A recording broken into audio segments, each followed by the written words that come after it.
ابتدائے اسلام میں جو شخص مسلمان ہوتا وہ اپنے اسلام کو چھپائے رکھتا تھا، اور ہمارے آقا صلی اللہ تعالی علیہ وسلم بھی چھپانے کی تلقین فرماتے تھے تاکہ کفار و مشرکین تکلیف نہ دے۔ جب مسلمانوں کی تعداد 38 ہوئی تو حضرت صدیق اکبر رضی اللہ تعالی عنہ نے رسول اللہ صلی اللہ تعالی علیہ وسلم کی خدمت بابرکت میں عرض کی، حضور صلی اللہ تعالی علیہ وسلم اب ہمیں اسلام کی تبلیغ علن اعلان کرنا چاہیے۔ نبی برحق صلی اللہ تعالی علیہ وسلم نے فرمایا، اے پہلے صدیق، ابھی ہم تعداد کے لحاظ سے تھوڑے ہیں۔ حضرت صدیق اکبر رضی اللہ تعالی عنہ نے بار بار اصرار کیا، حضور صلی اللہ تعالی علیہ وسلم نے منظور فرما لیا اور سارے صحابہ کو لے کر مسجد حرم تشریف لے گئے۔ حضرت صدیق اکبر رضی اللہ تعالی عنہ نے خطبہ یعنی تقریر شروع کیا، اور یہ سب سے پہلا خطبہ ہے جو اسلام میں پڑھا گیا، اور ہمارے حضور صلی اللہ تعالی علیہ وسلم کے چاچا حضرت امیر حمزہ رضی اللہ تعالی عنہ اسی دن اسلام لائے۔ خطبہ کا شروع ہونا تھا کہ چاروں طرف سے کفار و مشرکین مسلمانوں پر ٹوٹ پڑے۔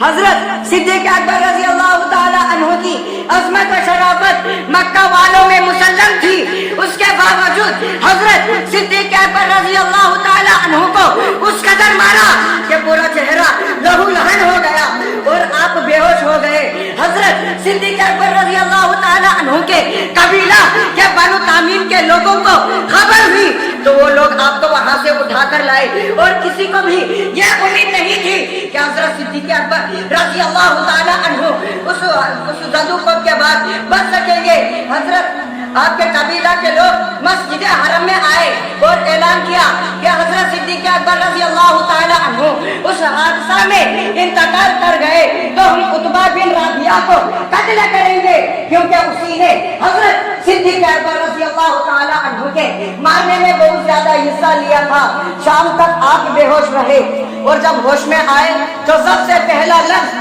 یہ تھا کہ ہمارے آقا صلی اللہ تعالی علیہ وسلم کا کیا حال ہے۔ اس بات پر لوگوں نے آپ کو بہت ملامت کی کہ انہی کی وجہ سے یہ مصیبت پیش آئی، اور لوگوں نے آپ کو بہت ملامت کی کہ انہی کی وجہ سے یہ مصیبت پیش آئی، اور دن بھر بے ہوش رہنے کے بعد بات کی تو سب سے پہلے انہی کا نام لیا، اور ان کا نام کیوں نہیں لیتے، اسی لیے سرکار مصطفیٰ صلی اللہ تعالی علیہ وسلم کا ذکر اور یاد ہی تو مومن کی شان اور ایمان کی جان ہے۔ عاشق مصطفیٰ پیارے رضا اچھا رضا امام احمد رضا فضل بریلوی رضی اللہ تعالی عنہ فرماتے ہیں، جان ہے عشق مصطفیٰ روز وضو کرے خدا، جان ہے عشق مصطفیٰ روز وضو کرے خدا، جس کو ہو درد کا مزہ ناز دوا اٹھائے۔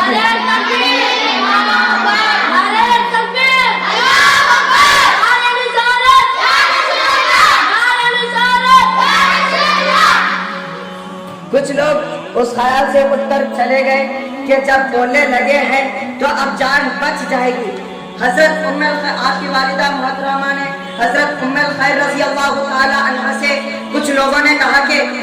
آپ حضرت ابو بکر صدیق رضی اللہ تعالی عنہ کے کچھ کھانے پینے کا انتظام کر دے۔ آپ کی والدہ محترمہ نے کھانے پینے کا سامان لے کر آئی اور آپ کو کھانے کے لیے بہت کہا، مگر عاشق صادق حضرت صدیق اکبر رضی اللہ تعالی عنہ کی وہی ایک سزا تھی کہ ہمارے آقا صلی اللہ تعالی علیہ وسلم کا کیا حال ہے۔ آپ کی والدہ محترمہ نے فرمایا کہ مجھے کیا معلوم کہ ان کا کیا حال ہے۔ حضرت صدیق اکبر رضی اللہ تعالی عنہ نے فرمایا کہ حضرت عمر فاروق اعظم رضی اللہ تعالی عنہ کی بہن حضرت ام جمیل رضی اللہ تعالی عنہ کے پاس جا کر معلوم کرو کہ حضور صلی اللہ تعالی علیہ وسلم کا کیا حال ہے۔ وہ اپنے بیٹے کی بے قراری دور کرنے کے لیے حضرت ام جمیل کے پاس گئی اور سرکار مصطفیٰ صلی اللہ تعالی علیہ وسلم کا حال دریافت کیا۔ وہ بھی اپنے اسلام کو چھپائے ہوئے تھے، انہوں نے ٹال دیا اور کوئی صحیح جواب نہیں دیا،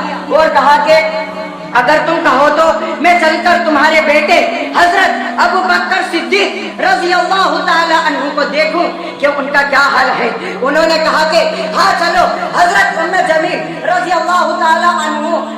ان کی گھر گئی اور حضرت صدیق اکبر رضی اللہ